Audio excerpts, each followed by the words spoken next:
What is going on YouTube? Today we are going for the Platinum Trophy in the Star Wars Battlefront Classic Collection.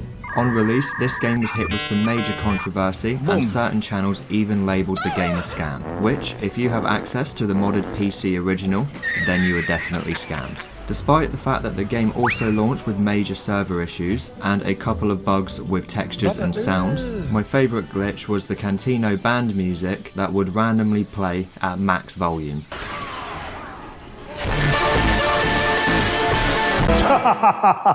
A few moments later. Or the mega bass boosted explosions that made me think I'd blown my speakers.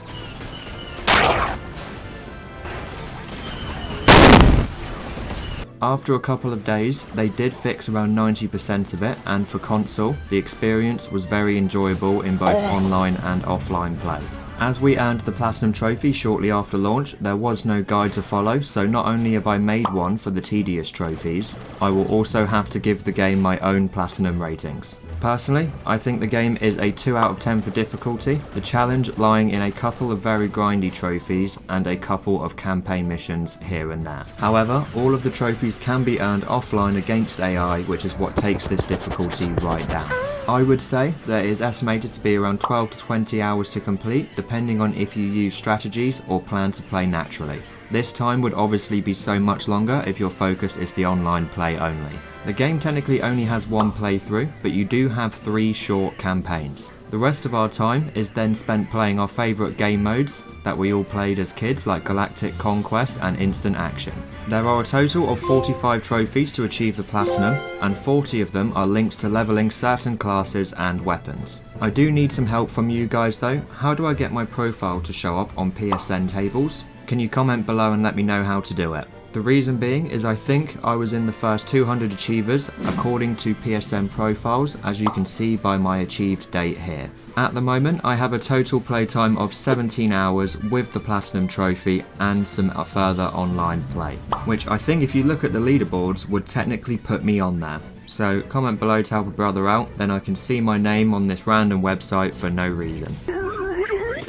Anyway, let's jump into the Platinum experience, and if you enjoy the video, be sure to leave a like. We are starting off by going for the campaign related trophies. As I mentioned, there are 3 campaigns and each rewards us with a trophy.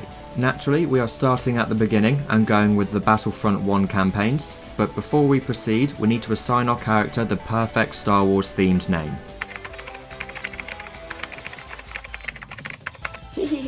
Each campaign basically follows different points within the Star Wars universe and the battles that happen, letting you essentially reenact them.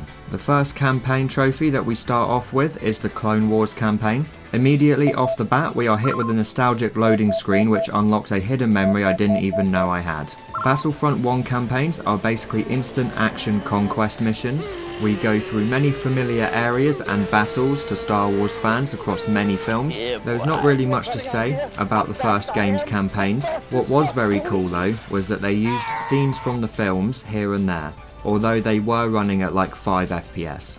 I have to admit that without the clones it would not have been a victory. Victory? Huh? Victory? You skip my gaff, you green cunt!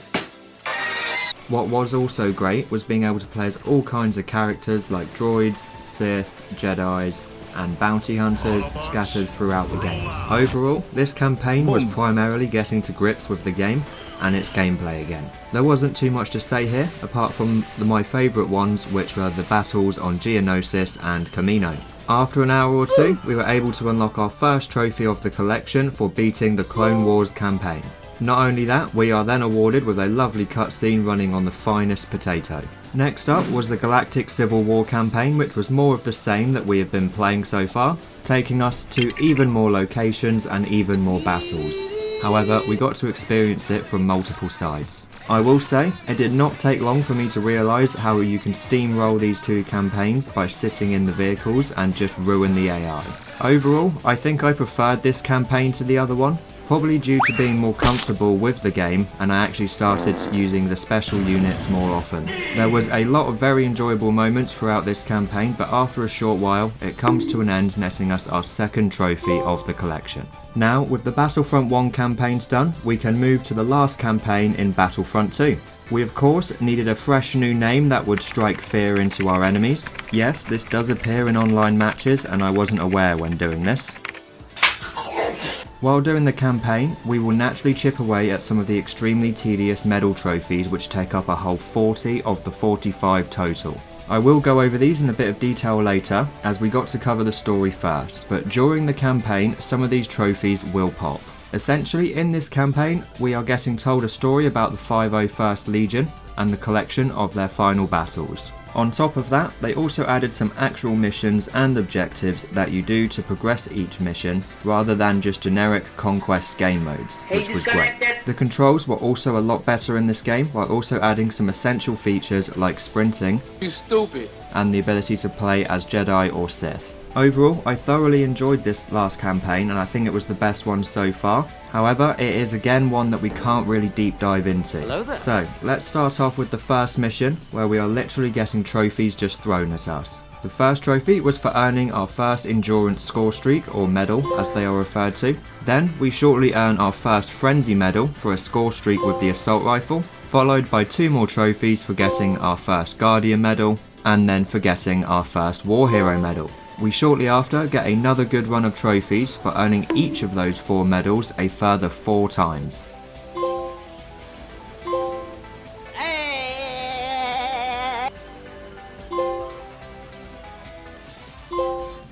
After playing a few missions into the story, we finally earn enough medals across the board to increase our overall rank to Sergeant, where we get this trophy. What I really enjoyed about this campaign was the variety, going from space battles to planet battles, and all of the different objectives, each presenting different challenges. Progressing through the campaign even more, we earn a couple of trophies for earning more medals. First one was for our first pistol-based medal. Next up was our first shotgun-based medal for this trophy, followed by splicing our first vehicle for this trophy. While we were pushing through the campaign, we also managed to earn the endurance medal a total of 32 times, granting us the elite status and a trophy. We then earned 4 more medals on the pistols for this trophy. Not much further into the campaign, we then earned the Guardian status a total of 32 times for this trophy. Doing all of that, of course, increased our overall rank to Captain, which nets us our final trophy before we progress to beat the campaign.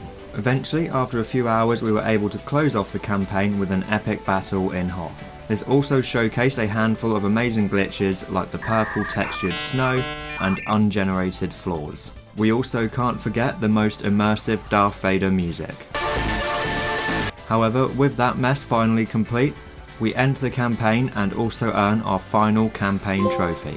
Now, with all 3 campaigns finished, we are going to rinse some instant action game modes to fly through the remaining medals. Without essentially repeating everything that was mentioned in this video that I made, we are going to summarise the grind here. Essentially, you earn these medals, and they basically are a score streak that give you a passive ability for your current life. You earn these on all of the weapon types and then for high point streaks as well.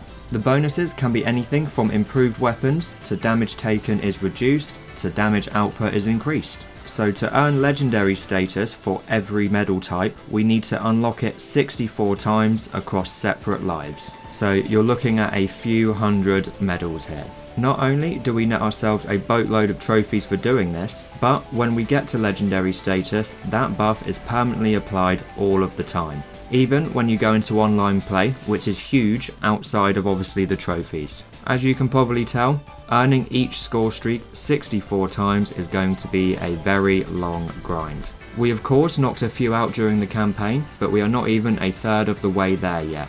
With the lacking guides online, this does mean that we went through some trial and error. To avoid the pain I had, I do recommend that you check out that video I keep mentioning. The first set of medals that we went for was the demolition ones. This is the rocket launcher based medal. For this, we need to hit vehicles in their critical points 4 times in 1 life. Instant action was our friend here, as we just went to Hoth and these AT-ATs with no AI just to get those neck shots in. So while we were here, we get a trophy for earning the score streak for the first time, then another trophy shortly after for doing it 4 times, and then a short while later we eventually get the trophy for earning demolition 32 times. Surprisingly, killing the AT-ATs gave us endurance medals and we earned our 64th one, taking us to legendary status. This not only gives us a trophy, but also gives us passive stamina regen all of the time. Half an hour after that, we finally take demolition to legendary status 2 for this trophy and a remote control rocket launcher. Next up, we decided to hop into split screen to very easily farm technician medals. This one was for simply splicing a vehicle with the fusion cutter, so by abusing split screen to ensure that the tank does not run. Why are you running? We finally do it enough times to net us 3 trophies and a constant health regen on vehicles. Since we were on the engineer class, we decided to go for the shotgun medals next. This was for getting 8 kills with the shotgun. First off, of course, was the trophy for earning the medal 4 times. Then, during our farm, we managed to earn enough levels to take our account to the general rank. After a very long time of repeatedly doing this, we managed to earn ourselves both trophies for achieving the score streak 32 and 64 times. Also permanently unlocking the upgraded shotgun. Next up was to go for the sniper and pistol related trophies. For this, we went to Camino with max AI on Conquest. We also found out that it is much easier to headshot people in a turret, and by shooting next to the AI, they will immediately go and hop into a turret if it is empty. By abusing this to get 6 headshots in 1 life repeatedly, we eventually net ourselves these 3 trophies for making it to the halfway point. Occasionally, I would hop down here and go for the odd pistol medal when the enemy AI bottlenecked on the bridge. You only need 6 kills with the pistol for the medal, and it was a good spot to get it. Eventually, we achieved the gunslinger status 32 times and net ourselves the ARF Trooper trophy. Back to farming headshots with the sniper.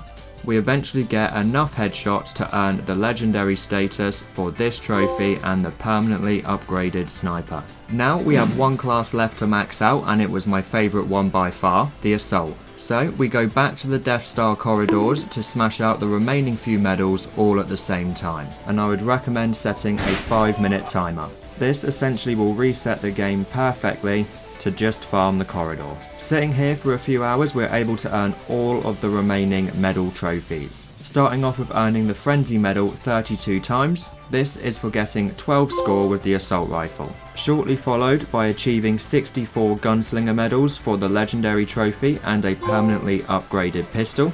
We then earn another trophy for getting the Guardian medal to legendary status. This is for getting a 24 score streak in 1 life and rewards us with a permanent damage reduction buff. After that, we get a trophy for making it halfway with the max kill streak medals for this trophy. Then, after a very long grind, we get our final 2 legendary ranks and their trophies. The first trophy we got was for the assault rifle class. This also permanently upgraded the assault rifle. And finally, we achieved the War Hero status enough times to get a permanent damage increase and the final medal trophy. With that, we now have every single medal at legendary status. We are now left with 2 very easy and fun trophies, or so I thought. Both these trophies can only be attained in the first Battlefront game, so let's start off with this one, coming around Rogue Leader. This was for tripping up an AT-AT like in the movies using the cable. To do this, you will need someone or an AI in the vehicle with you to shoot the cable. Since the controls for the first game on flying might be the worst controls I've ever experienced, we did die a few times here. I have potato blood in my veins. But finally, we were able to knock down one of the AT-ATs for the trophy. The final trophy we need is for shooting a Jedi off the map with a rocket launcher. This one is very glitchy, as I knocked our boy Mace Windu off the map several times for no trophy. Back here, boy! What was even stranger, this small fall here triggered the trophy, and shortly after, the Platinum trophy for one of my favourite childhood games on the PS2. Overall, I do think the criticism is justified and the developers have messed up big time. They were selling it as a big 64v64 online game that launched with basically no online, and they also messed around a very loyal PC player base. I was able to thoroughly enjoy this game because I was just blinded by nostalgia. The Platinum experience, however, is painful and takes you away from how most people actually want to play the game, which was another annoying experience. To summarise, it is and will be a complete breath of nostalgia for most people. Overall, it is essentially just a PS2 game. PlayStation could have just had the stream feature for the original game and that would have worked just the same. Anyway, I am now playing a new story-driven game with a big focus on combat. Comment below your guess as to what video will be dropping next, and until then, here's my current platinum videos. Go and binge watch them. 我很喜欢冰淇淋。